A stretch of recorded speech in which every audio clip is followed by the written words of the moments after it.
Olá, seja bem-vindo a este canal. Eu sou a Loba e o caso de hoje é um dos mistérios mais intrigantes e debatidos da história dos crimes não resolvidos nos Estados Unidos. Hoje nós vamos falar sobre a John Benney, uma garotinha de apenas 6 anos que desapareceu do seu quarto e a única pista para tentar encontrá-la era uma carta de resgate.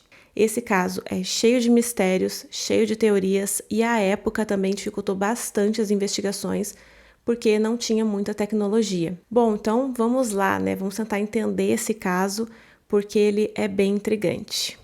Nessa noite eu vou contar uma história para você. Vinheta.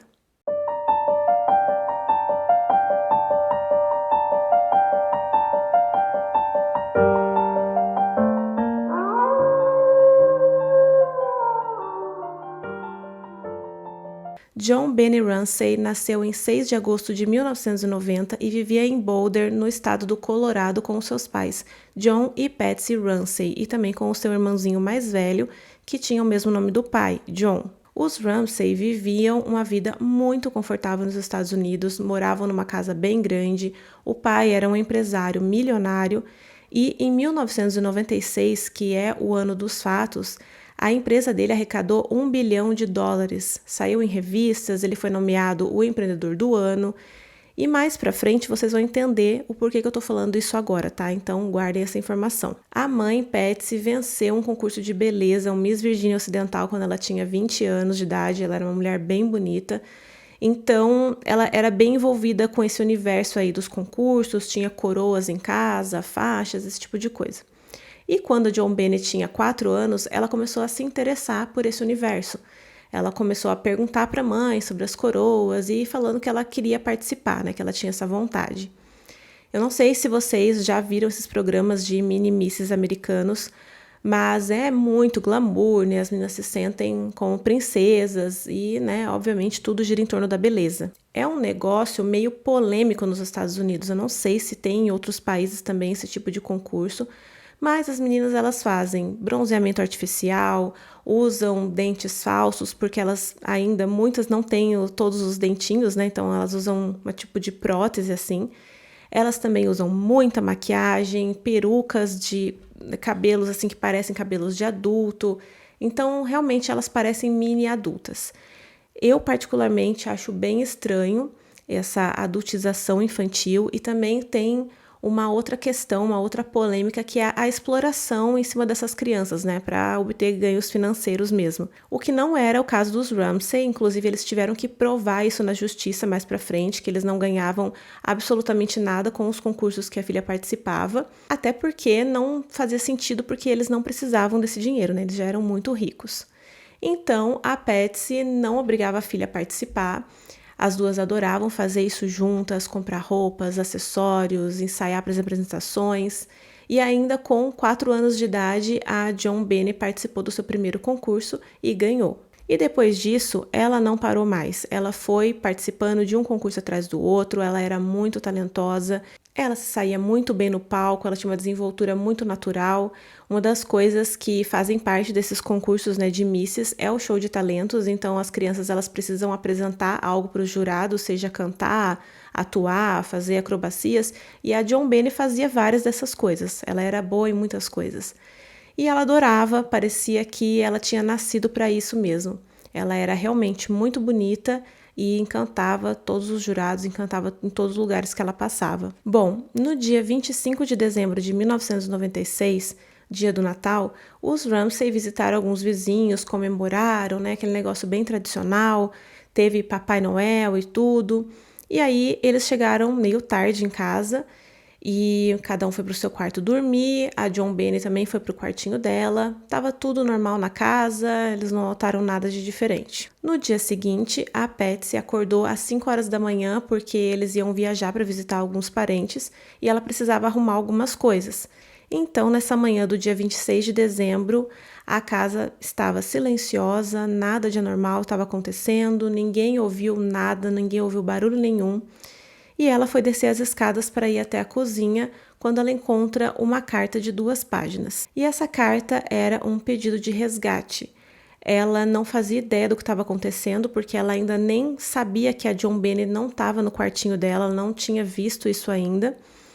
E essa carta ela era direcionada para o John e dizia que essas pessoas que pegaram a John Bennett eram um grupo que representavam uma facção estrangeira, que eles estavam com a filha dele, que ela estava bem, que ela estava ilesa, mas que se ele quisesse ver ela em 97, né, porque já era dia 26 de dezembro de 96, ele tinha que seguir as instruções deles à risca. Eles pediram que ele retirasse $118 mil da sua conta, e aí lembra que eu falei no começo do vídeo que a empresa do John saiu nas revistas, que ele ganhou um prêmio? Então, ele recebeu uma bonificação de Natal de exatamente $118 mil no final do ano. Ou seja, quem escreveu essa carta conhecia ele bem de perto, porque obviamente essa quantia não foi divulgada nas revistas, né? Então as pessoas não sabiam que ele tinha ganhado esse dinheiro todo. Então aí já é um ponto a se pensar, né? Na carta dizia para ele levar sacos para o banco para retirar, né, todo esse dinheiro em notas de $100 e $20. Dizia que não era para chamarem a polícia, nem falarem com vizinhos, nem o FBI, nada, senão eles matariam a John Bennett. Não era para falar com ninguém do que estava acontecendo e qualquer passo errado que ele desse terminaria com a morte dela. Eles frisaram isso várias vezes na carta, que era para ele retirar o dinheiro e esperar, porque eles ligariam entre as 8 e 10 da manhã para dar mais instruções. Só que a Patsy entra em desespero e mesmo assim ela liga imediatamente para a polícia. E aí uma investigadora vai até a casa deles, só que como era Natal, ela foi sozinha, não tinha equipe policial, né? Então ela ligou para eles, pediu reforços e ninguém chegava, demorava muito. Então ela fala para o John e para um amigo dele que estava junto na casa para eles começarem a procurar. Inclusive esse amigo, ele retira o outro filho deles, né, da casa a pedido do pai.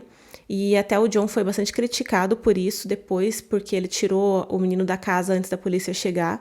Mas assim, imagina, alguma coisa aconteceu com a filha dele e ele queria garantir que não ia acontecer nada com o filho dele também, né? Uma coisa dessa acontece, você não sabe se tem alguém na casa ainda, se tem alguém próximo, não sabe quais as intenções da pessoa, o que está acontecendo. Então eu achei a atitude dele correta diante daquele desespero, diante daquela situação horrível, né, que estava acontecendo. Então eles ficam ali procurando pela casa, não encontram nada e cerca de 1 hora, mais ou menos, depois eles vão para o porão da casa onde tinha um tipo de adega. E aí, descendo as escadas, chegando lá, eles encontram a John Bennett. Ela estava enrolada no cobertorzinho dela, com uma fita na boca, estava com os pulsos amarrados e tinha marcas no pescoço. Então o pai pega ela no colo e leva para a parte de cima da casa. Ele começa a mexer nela ali para ver se ele encontra, né, sinais vitais, para ver se ela está viva ainda. E aí a investigadora pega a menina para verificar os sinais vitais e faz uma coisa que eu achei muito bizarra. Ela coloca a menina embaixo da árvore de Natal. Tipo assim, não tem a menor necessidade de fazer isso, não faz sentido nenhum, mas ela fez. Enfim, ela verifica, né, os sinais e realmente vê que ela já estava sem vida. E aí os pais entram num desespero total. E nisso chega até a casa os investigadores para coletar as provas, né, as digitais, retiram a John Bennett para começar os exames periciais, vão verificando a casa toda para ver se tinha algum sinal de arrombamento, algo do tipo. E a única coisa que foi verificada assim de diferente, de estranho na casa, era que a janela desse porão estava aberta, nada mais, era só isso, uma janela aberta. E aí eles continuam procurando e também encontram um bloco de papel usado para escrever a carta. Já era muito estranho que um sequestrador tivesse escrito uma carta de 2 páginas, né? Isso chamou bastante atenção da polícia, que ele tivesse tido esse trabalho, né, de escrever 2 cartas, isso não é comum. E o bloco de papel também era da casa, isso também chamou bastante atenção, porque estava com a marca da escrita ali, sabe? Aquela quando você escreve forte fica marcado na folha de baixo. Então, nesse momento, a atenção dos investigadores já começou a voltar para a família, porque não tinha sinal de arrombamento nenhum na casa, a pessoa pediu resgate, mas a menina já estava sem vida, o bloco de notas que foi usado era de dentro da casa, ou seja, a pessoa escreveu a carta ali dentro. Então tinha muitas coisas estranhas. Várias teorias começaram a ser colocadas pelos investigadores e todas elas levavam aos pais. E isso é muito comum, né, da polícia querer logo encontrar um culpado, porque eles precisam dar uma resposta, né, para a população, e ainda mais se tratando de uma família muito rica, né? Eles até chegaram a ir para uma teoria de que os pais vendiam a menina. Vocês imaginam para quê, né? Porque tinha todas aquelas fotos, né, dela meio vestida de adulta, né, para os concursos, tudo isso. Então a polícia e a população, quando começou a ser noticiado, né, o caso e essas fotos serem divulgadas, eles já foram direcionando tudo para os pais e a população toda julgando os pais. Então começou a virar uma coisa bem complicada. Então vamos lá, o que foi descoberto periciando o corpo da John Benny? Ela tinha uma pancada na cabeça, então um traumatismo crânioencefálico. Ela também tinha asfixia devido ao estrangulamento e ela tinha sinais de abuso sexual. Foi encontrado material genético nas roupas e nela também. Só que nessa época os exames de DNA ainda estavam começando, então não tinha muita técnica, não tinha muita precisão e não conseguiram identificar quem que era. Só conseguiram saber que não tinha nada a ver com os pais, porque eles entregaram tudo que a polícia pediu, cabelos, pelos pubianos, tudo, e não era compatível com ninguém da família. Mas mesmo assim, a polícia, a mídia, todo mundo estava firme na ideia de que tinha sido os pais, porque isso acabava acalmando a população, né, de alguma forma. Eles diziam meio que assim, olha, fiquem tranquilos aí, porque não tem ninguém nas ruas fazendo isso, tá? A gente já sabe quem que é. Mas apesar dessas investigações todas e culpando os pais o tempo todo, existiam 38 agressores sexuais registrados vivendo num raio de 3 quilômetros da casa dos Ramsay. Isso aí não era falado, né? E uma outra problemática também dos concursos de beleza é justamente isso. Eles chamam a atenção de pedófilos e criadores de pornografia infantil. Nesse ponto aqui, os Ramsay, eles já tinham muitos advogados, já tinham relações públicas, porque o negócio estava ficando bem feio pro lado deles. Além de terem perdido a filha, eles ainda tinham que lidar com as acusações todas que estavam acontecendo.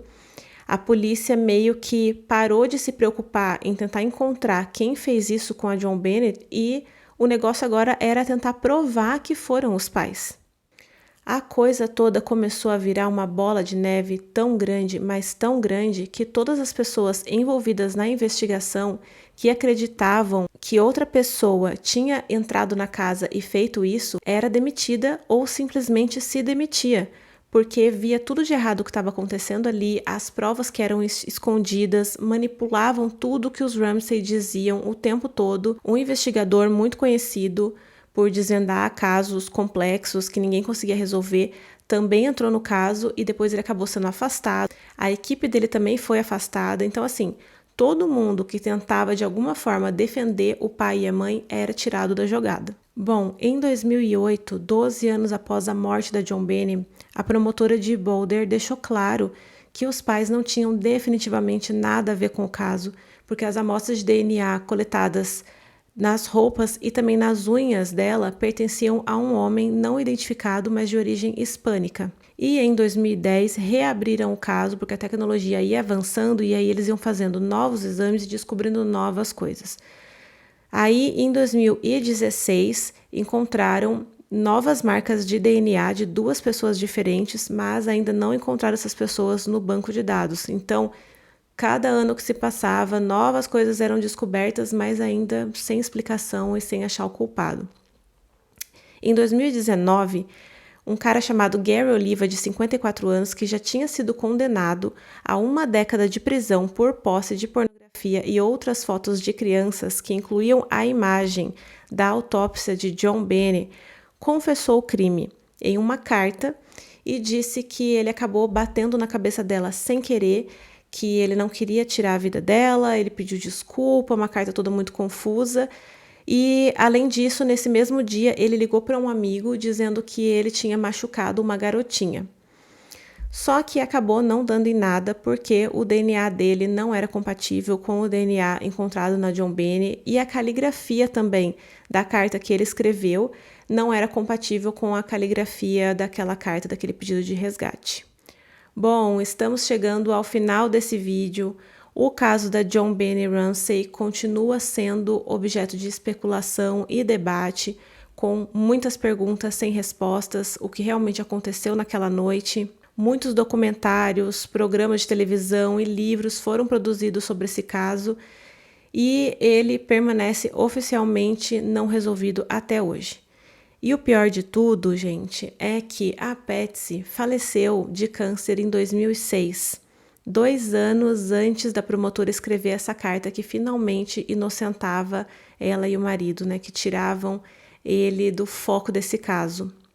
Então é bem triste mesmo, porque ela não teve isso, né? Ela simplesmente viveu a vida dela sofrendo pelo que aconteceu com a filha e tentando provar ainda que ela não tinha feito nada com a filha. Então são 2 dores horríveis ao mesmo tempo, e ainda faleceu sem essa justiça, digamos assim, sendo feita, né? Sem pelo menos essa paz, onde a promotora dizia para a população toda, para a mídia, que realmente eles não tinham nada a ver com isso. E agora vamos às considerações finais.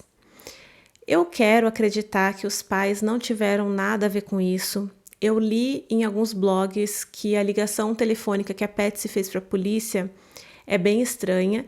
Dizem que ela esquece que o telefone ainda está ligado, ela esquece de desligar e continua gravando. E quando ela para de falar com a atendente, ela fala mais calma, com uma voz meio que normal, e ela ainda está falando com o marido e com uma terceira pessoa.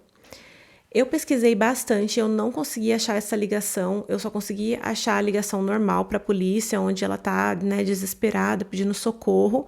Então, se você já viu essa ligação em algum lugar, se você conseguiu achar, deixa aqui para mim, porque eu quero ver também, mas eu procurei bastante e não consegui encontrar. Eu vi isso aí em algum blog, uma pessoa comentando, né? Também tem uma história de que o irmão tinha batido na cabeça da JonBenét algumas vezes e que ela já tinha ido para o hospital por causa disso.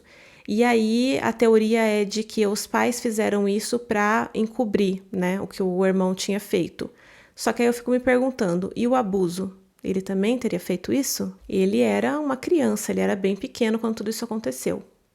Não sei, né? É uma teoria aí que circula. Eu vi uma entrevista do irmão e eu achei ele meio estranho, para falar a verdade para vocês. Ele parecia estar sorrindo enquanto ele respondia as perguntas do entrevistador sobre o caso, sabe? Era um negócio meio estranho de se ver. Só que depois eu vi outra reportagem analisando ele, porque as pessoas também acharam estranho, né? Todo mundo que assistiu achou isso estranho.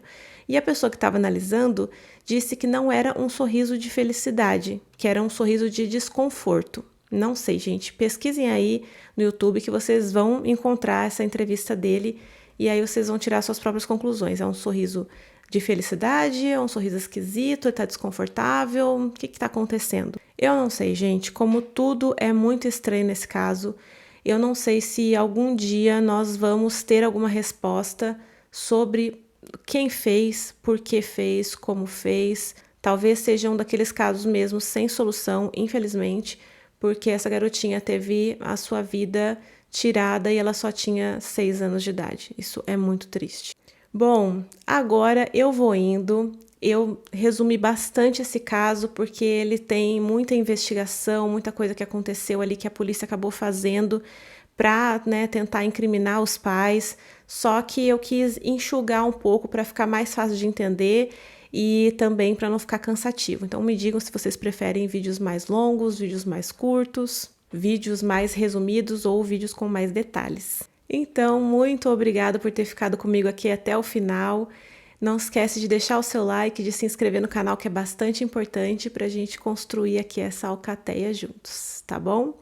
Um beijo e até o próximo. Tchau!